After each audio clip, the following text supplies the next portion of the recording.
Saw you over there talking to Barry Alvarez, so question that's worth asking is, what's your relationship with the Wisconsin Athletic Department?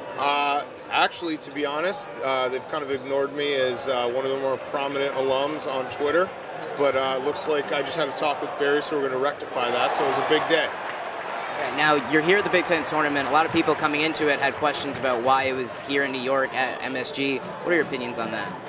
I don't love it. I understand that you got to try to get the Maryland and Rutgers fan bases, activated and become Midwest to the East Coast. I don't love it, but I know it's going back to Indianapolis and Chicago next year. Now, we're from Indiana University, so of course our question's going to be, how did you go about establishing this relationship with Tom Crean, and what is he like? Tom Crean is an unbelievable man. I honestly, I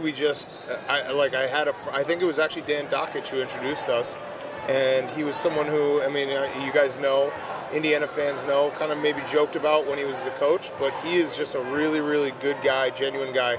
Super, super smart about basketball, obviously, but really good at telling people about basketball and explaining basketball. So really, really good guy. Now, you have one of the most impressive podcasts there is in the world. Thank you.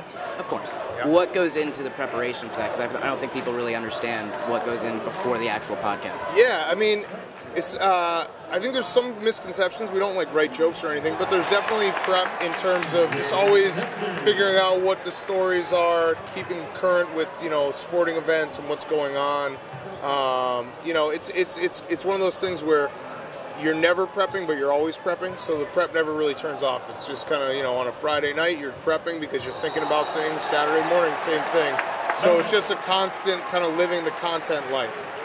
Now, with your experience with Barstool, you've been able to go to so many different places, go to so many different events. What do you think has been some of your biggest moments in your career?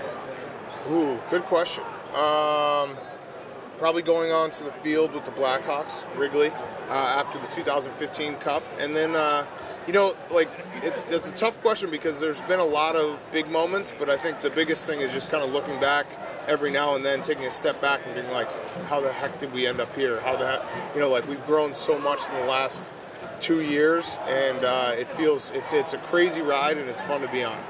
You've grown so much in the last 2 years. It's been an incredible ride, like you said. Where is it going now? Honestly, I have no idea, but I think, the real answer is to the moon. I don't know if we'll actually be able to build a spaceship. We're actually a bunch of dumb people, but yeah, to the moon. To the moon. To the moon. Yeah, you got it. To the moon. Got it.